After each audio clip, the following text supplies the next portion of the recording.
Hey guys, Bart from TST Industries here.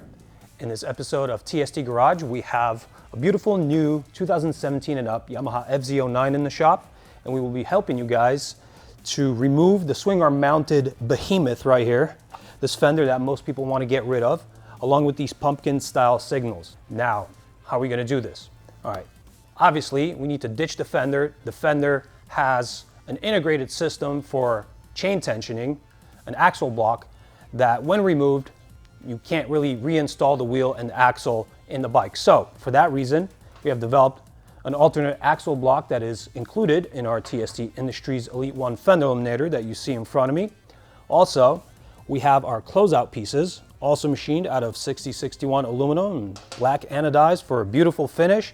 And these are really the base components for installing an array of different brackets that we've developed for this bike. If you want to step up to the nicest, most techie type fender eliminator, we have our Elite-1 adjustable system that will fasten to the bottom side of these pieces right in this area, and it will enable some adjustability to the angle and positioning of your license plate. This system will also enable you to include signaling devices such as the signals you see in front of me here on that setup. This is achieved through our optional pod signal mounting kit, and with these converters, you'll have a plug-and-play setup, no sweat, no splicing, really easy. In this video, we're going to focus only on the installation of the hardware parts. We're going to have a separate video to show you guys how to include the signals onto this bike. Now, moving on a little bit, we do have more economical bracket choices, like this one. It is made of steel with black powder coat. It is coated underneath the powder coat with a system called Galvanneal. It prevents rusting and gives you a nice durable finish, and it mounts in the same location as our adjustable setup. However, it is less expensive, it has fewer moving parts, and it won't bust your pocket. Now, the third option is our low mount. I know a lot of you guys will ask if we'll be providing this, and the answer is yes. The bracket goes in this location, and for that purpose, we've developed special low profile pod signals that will go really nicely with this setup. Now, I'm pitching a lot of different pod signal types to you guys because at the moment we do not yet have integrated taillight for this bike.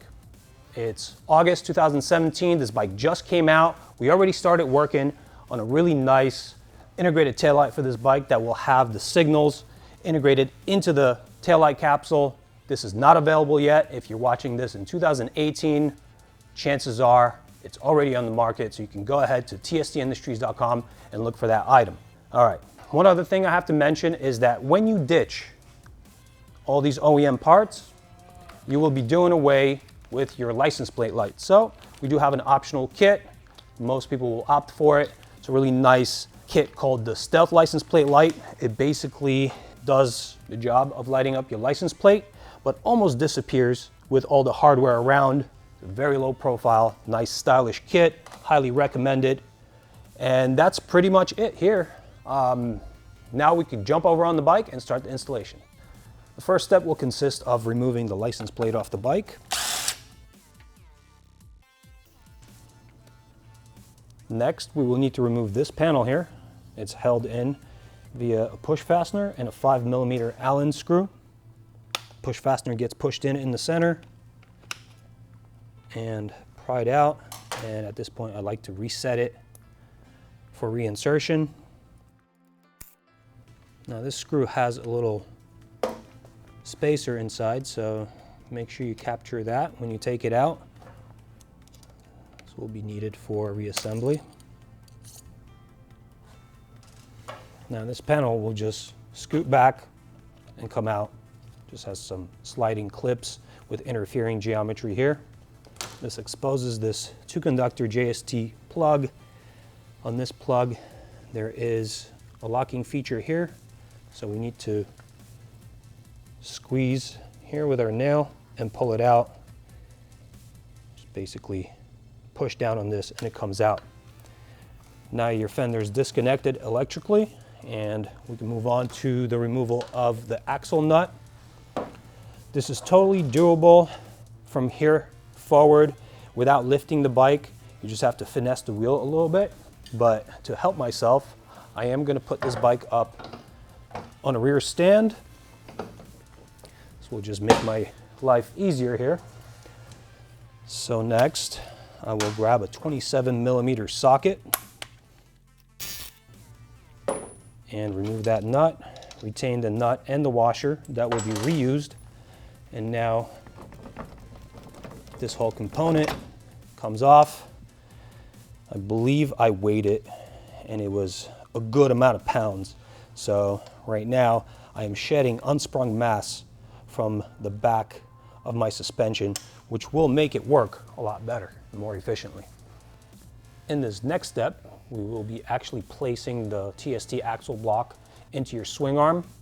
If you notice, there are arrow features that point towards the front of the vehicle. There's also a TST logo on here, so you know that goes towards your adjuster. Place this on the axle, push back on the wheel to make sure there's clearance between your adjustment bolt and the axle block. And now I will put on the OEM washer and get this nut on by hand. Now, an important note here is that typically when you replace the OEM setup on an aftermarket axle block, you have to check to make sure that your chain is still within adjustment. And we've developed this to be a direct replacement, and it has the tick marks that show you where to adjust versus the other side, so that you have your wheel on the same plane as the center plane of the bike.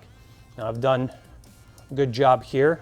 I have enough slack in my chain, but I urge you to take a look in your owner's manual to make sure that yours is still within spec.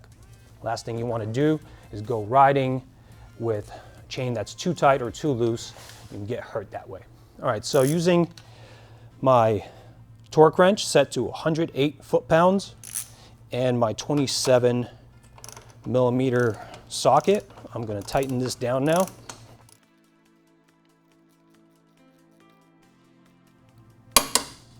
All right, once the torque is achieved, that part of the installation is complete. We're going to move on to replacing this shroud here. You just have to find the windows that fit these slide locks, penetrate them, and push forward until it locks. Now we can grab that spacer that we took out with the screw, replace it in the location that receives it. Now on the way back in, I'm going to use a hand tool so that I don't run the risk of destroying the threads in there. And now my push fastener goes back in. And just like that, that part's done. We can move on to the other steps. Let's now get rid of the seat to give ourselves access to the top for later steps.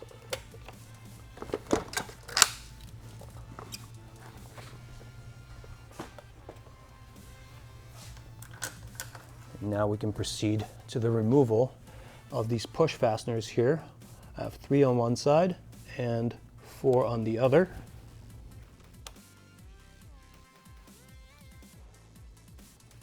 Once this one comes out here, we could actually pry away on this panel and take off the entire panel.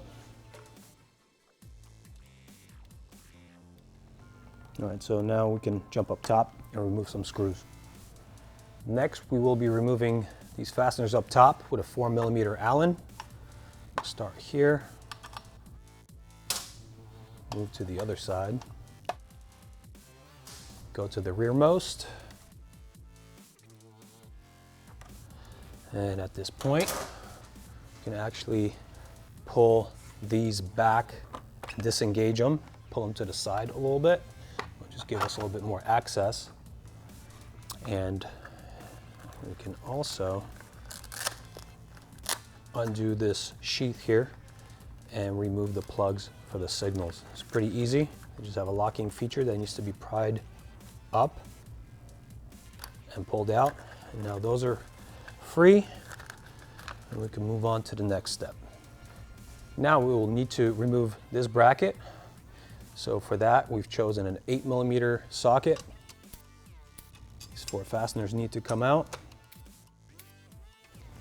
And that's it. Using a 4mm Allen, we will be removing these 2 screws that connect this panel to the taillight.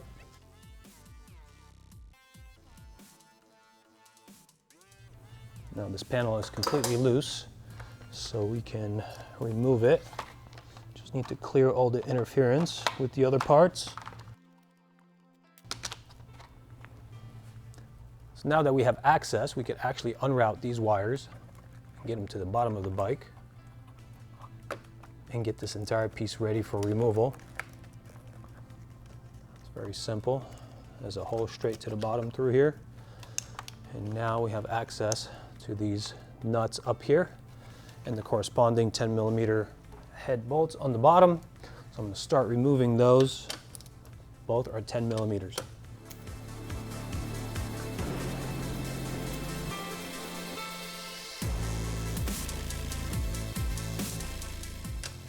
When I loosen the last bolt and nut connection here, this will loosen the tail light completely.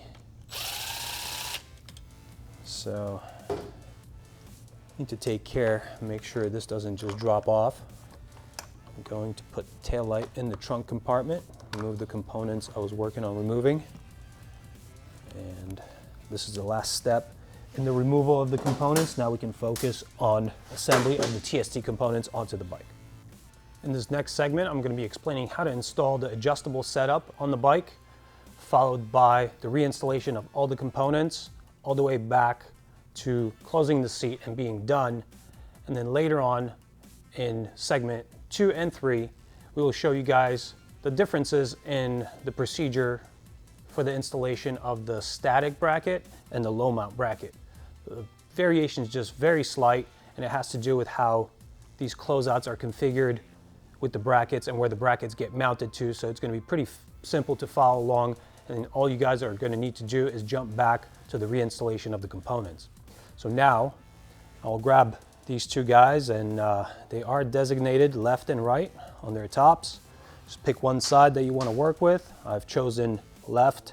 Obviously, vehicle moves that way. This is the left side. It will fit in here. For the adjustable setup, we will need to pre-configure this and this component together before we put it on the bike, because later on you have no access to actually fasten this. So I'm going to show you guys briefly here. This is the rear of the vehicle. So I configure this hinge boss swooping towards the rear, like so. All right. The other thing to note is that there are 2 vertices here, and we basically want to take this straight line and connect those dots. Once we fasten this together, we want it to stay that way with only having to make minor adjustments down bottom. You don't want to move this around too much after you've fastened it. So for this installation, we will need one of the longer screws that came with your kit. This will screw through that larger closeout block into here. What I like to do is put a little bit of blue thread locking compound on it.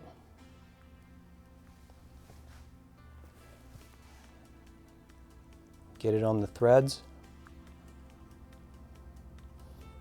This will ensure that nothing vibrates off your bike from road vibrations. Now, you can grab that same left piece and put the screw through this hole. It's going to penetrate out of the bottom here. I'm going to turn this hinge boss on. And then using a 4mm Allen, I'm going to finish this off. When I get it close to bottom out, I will make sure that I do have it in that configuration I showed you guys. This will ensure these hinge bosses being parallel to the center plane of the bike and allow for adjustability. Okay, I think I have it adjusted pretty good here. I'm going to grab myself a 10mm open-ended wrench. hold this part as I tighten it down. Make sure it doesn't move on me. Check it one more time and it looks pretty good here. So this will be ready to go up into the bike here. And the fasteners we'll be using are these smaller M5 screws that came with your kit, along with these washers, like so. And again, we will use a little bit of Loctite on here. And for these screws, we will use a 3mm Allen. And these get mounted through the same holes that your signal assembly came out of. This block has 2 threaded holes. You just match them up and screw in. At this point, we do not want to bottom out or tighten these guys. So I'm going to go to bottom out and then back a 1/4 turn. I'm going to grab another fastener set, and this time I'm going to get my taillight back into place where it came out of. Notice it has these holes that align with these holes in the frame where your signal assembly fastened. That just needs to get replaced exactly how it was on the OEM setup. And now your screw protrudes through the bottom. You just have to align it with the threaded holes on your new closeout. Once you have alignment, you engage the thread and you follow the same procedure of going to down bottom, 1/4 turn back, and now you still have adjustability in here. That's very important. Do not skip that step. Do not tighten it down just yet. Now let's get the center panel that we took off the bike in position. As you can tell here, it has the cutout, exactly the shape of our closeout. So I'll just get that around and in position.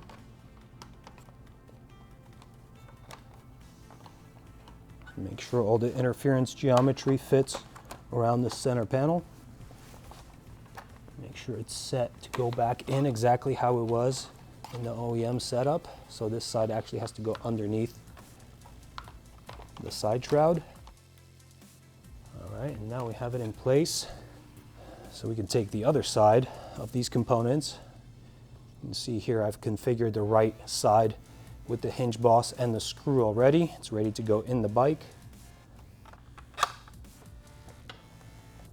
And it basically fits through the window cutout in that center panel.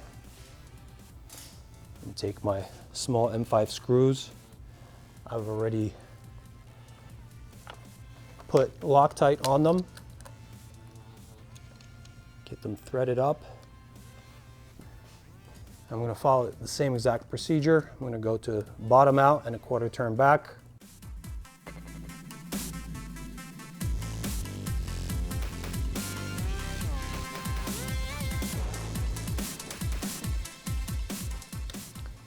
And this again preserves a little bit of adjustability here.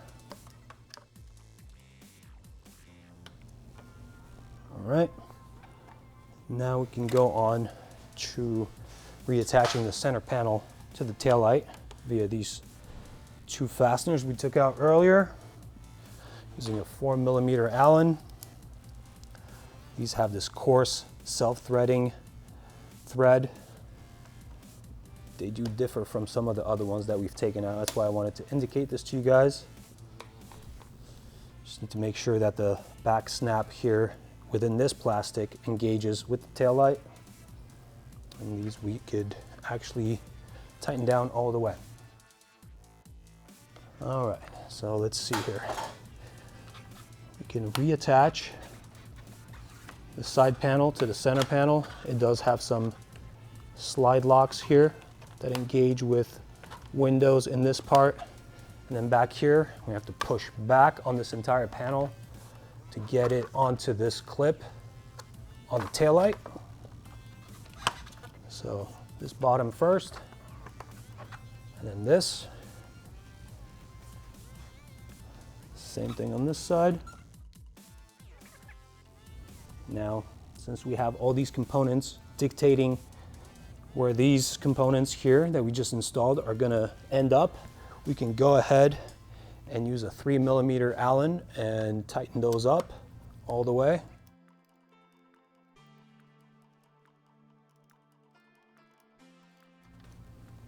All right, so we are given 2 of these brackets in the kit.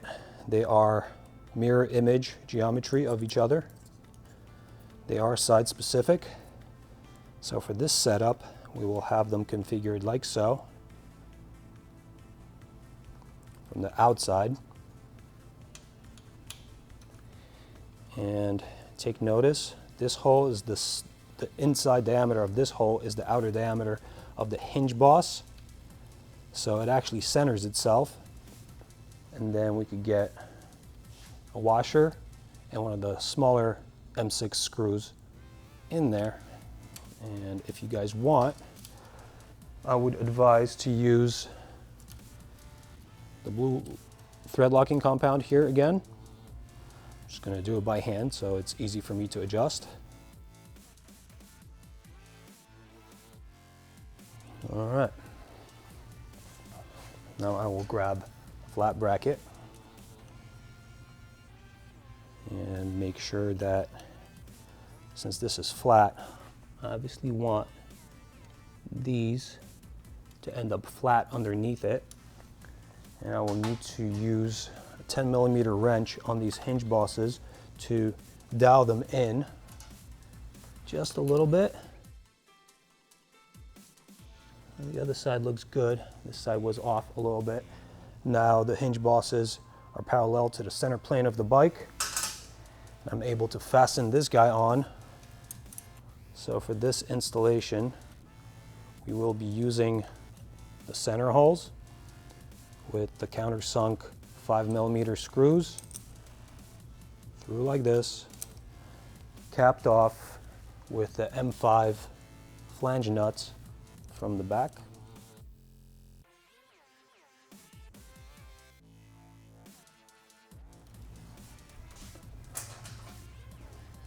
And using a 3mm Allen from the outside and an 8mm box wrench from the inside, I'm going to start tightening these down. I want to get close to bottom out, but not quite. Again, leaving some adjustability. We're going to have to center this connection.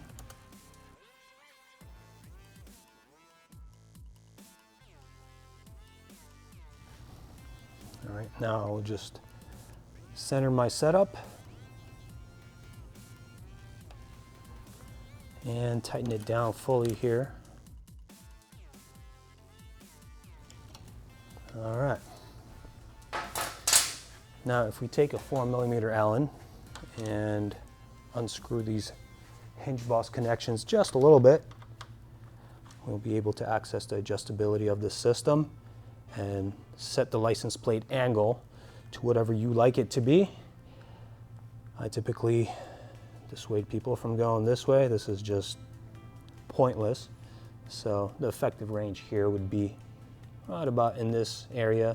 Definitely want to keep your license plate away from the tire and its travel. So I'm going to set it right here.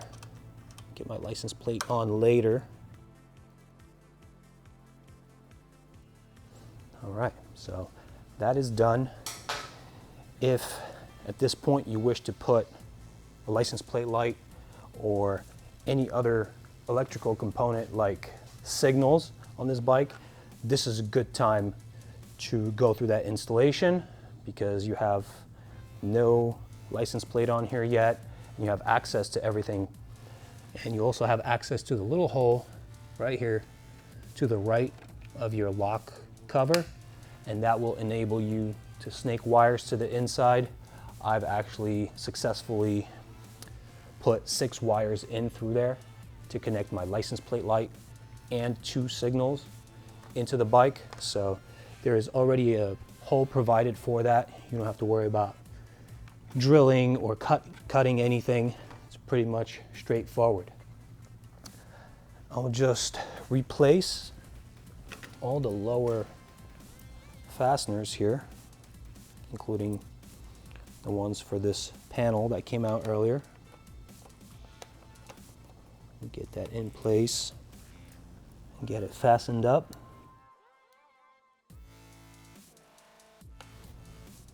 The bottom portion of our installation will be done. We could just jump up top, neaten things up, and finish it out.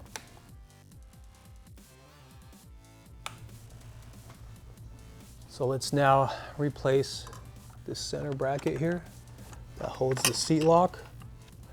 For that purpose, we will unclip the top of these shrouds one more time and just give us access to the screw locations a little bit better. Start the thread by hand,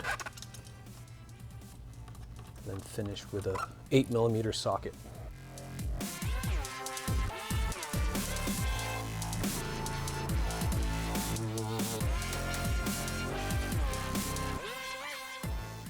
All right, so now these side shrouds go back on,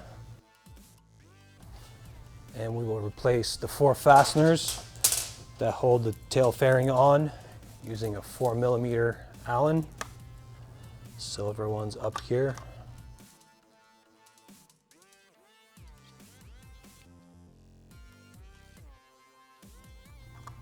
And now the black one's up towards the rear.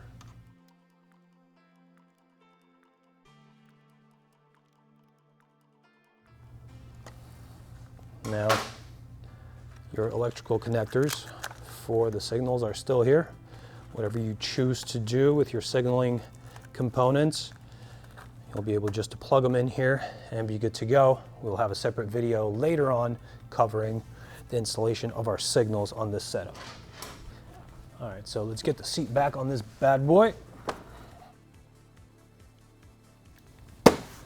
And grab our license plate. I just put on the license plate to show you guys how clean it looks. All right, so that's what it looks like with the license plate on. Obviously, like I showed you before, you could unlock the hinges and vary your angle to your liking. Recommend against going against the tire. It will result in license plate damage. So like mine right about here, I'm going to tighten it down and lock it in place at this angle. And at this point, obviously, it's really good to do something about your signaling system. You don't want to be running around the streets with no signals. So if you've procured an integrated taillight, you would install that, or one of our signaling options would go nicely with this setup. Really nice low profile LED type lamps. Highly recommend them. At this point, this installation is complete. I'm going to break this bike down back to where we would pick up with the other versions of the Fender Eliminator. And I'm going to show you guys how to install the static standard Fender Eliminator with this setup, and then later on we'll go back one more step and install the low mount. So let's do that now. All right, segment 2. In this segment we will show you how to configure the closeout and the static bracket onto this bike and get it installed. The steps up until this point are the same as in the previous segment, so you can follow those. And the previous segment also shows you the reinstallation of all the components past what we're going to do here. So we're not going to be redundant and we're not going to shoot those. First step in this process will be to get this panel that we took off earlier back in here. This pocket side first has to go on top beneath the surface of the receiving part. And then when it's captive here, we will grab one of these screws that connect this panel to the taillight and get the taillight back in place. And we will basically use this panel to hold the taillight in place for us while it's not screwed into the frame. I'm going to get the screw in on the opposite side as well. And now I'll get these panels together. These will be locked and unlocked a number of times during this installation. They just ensure that my light and my center panel don't drop off. So what I'm going to do is replace this small panel down here and get it clipped in place with the push fasteners. And I'm also going to replace the lowest push fastener on this side. This way we have some security for all these components while we work on them. So we can unclip this and have access in there. Same on the other side. Now our taillight's in place, it won't pop off. We can move on to configuring static bracket onto our closeout pieces via the hardware that is provided in this kit. That hardware includes 2 long M6 screws, 2 small washers, and 2 nylock M6 nuts. This installation will not require any thread locking compound. And also, a feature worth noting is that on the inside of this closeout, we've designed geometry that holds the nut captive in place, so we will not need to use a tool on this side. It'll just keep itself in place while we turn the screw into it. So let's figure out which side's which. Like I showed you before, they're designated right and left. Right being here, left being here. So what we'll do is go 1 screw at a time. Grab a washer, screw through the bracket and into this hole on your closeout. And the nut goes on top of that. And I'm going to grab a 4mm Allen. So what we want to do here is make sure that we have a good amount of thread threaded into this nut, but still preserve a good amount of adjustability here. And move on to the other side in the same fashion. Grab a screw, put a washer on it from the outside of the bracket through the closeout over to the other side, nut on this connection, 4mm Allen. Okay, now we have this assembly of bracket and closeout that can be put inside this whole setup here to align it with our screw holes. Gonna go 1 side at a time. And again, I like to get my components back together so that they keep everything together and nothing drops off. All right, and now we have these closeout pieces pretty much in position. Just need to get them to the frame. And now using the M5 screws with the washers provided with the closeout kit and a 3mm Allen, I will align the threads of the closeouts with the holes through the frame and start fastening them down. In the first segment, I recommended blue thread locking compound. Nothing has changed. I recommend you guys use that on these screwed connections. Bottom out, quarter turn back. Repeat on the other side.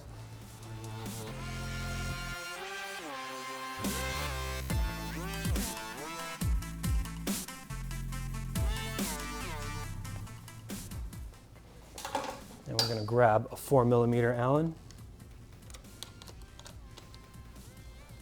center our bracket,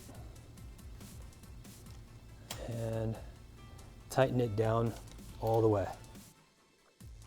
At this point, all the reassembly is the same as in the previous segment, so I'm not going to be redundant. Like I said, your wire routing hole is still accessible here, so if you choose to run a license plate light or signals, this is where you would route it through. All the other reassembly is the same. Now, in preparation for segment 3, the low mount, we'll tear this back down and pick up from there. All right, segment 3. You made it this far. Glad you're still watching. It's going to take another maybe 5 minutes, and then we'll show you some aftershots. All right, so back to here. We've already done this sort of an installation in segment 2. The only difference is we've installed these in the undertail separately and without the bracket joining it together. Obviously, we are just closing out the holes for this installation and putting our bracket low over here. So this is the same exact procedure as in the previous segment, except you don't have the bracket here. So once you've mounted these guys and they're all bottomed out and tightened, you will use the provided plugs, they look like this, to block out the holes that are now unused. Now these are pretty tough to press in just by hand. It is possible, as you can see here, but you can also make use of a rubber mallet if you so desire. All right, so this is what this will look like, and all the reinstallation of all the components that we've taken off is the same as segment 1. For the mounting of this bracket here, we will need to use a 4mm Allen and remove these 2 fasteners. I'm using a regular L wrench here because there's not a lot of room to work with, and this is just the most convenient. I'm going to remove these screws and put them to the side. They will not be reused. Instead, to mount this, we will use 20mm long M5 screws that came with the kit, washer through the bracket, through this slot on the bracket. The outer slots here on this surface are for the license plate. This is for mounting to the bike. And then we've provided you guys with these spacers that achieve the proper spacing off the fairing. And to get those fasteners in, you're going to use a 3mm Allen. I'm going to thread this up, but not tighten it down all the way.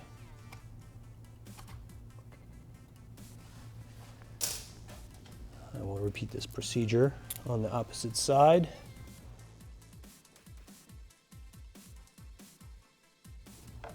Make sure to center my setup and then tighten down fully.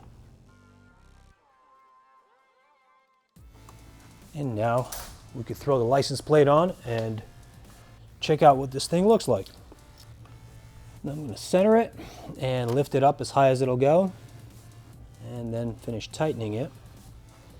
All right, so it looks pretty cool here. This is pretty much done. Obviously, if you want to get some signaling components on here, this would be a good time to do so. We'll have a kit available that looks like this. Mount your signals here as we wait for the release of our taillight. It'll get you going in the meantime. It'll look pretty sleek, and they are pretty bright and noticeable. I know a lot of you guys are going to ask if this setup here hits the tire or the hugger. We've had this thing road tested for a number of weeks now. The pre-production units did not incur any damage here. They did not contact anything, and our rider was riding with a double rider on the back. The way the suspension articulates here, there really shouldn't be any reason for any contact between any of these components, unless you've lowered your bike, and then we can't really account for that in our design. All right, so I'm just gonna jam through the reassembly really quick so we could show you guys some aftershots. All right, you guys, thanks for watching. Hope you enjoyed us taking you through the installation of all these different components, all the different variations of the kit. I certainly had a good time. I think it came out phenomenal. This looks like it should have been there right from the factory. So I hope you guys will check out the product page on tstindustries.com and see all the different options available to you with the system. See more pictures, and perhaps give this product a try. Thanks for watching. I'm Bart. See you next time.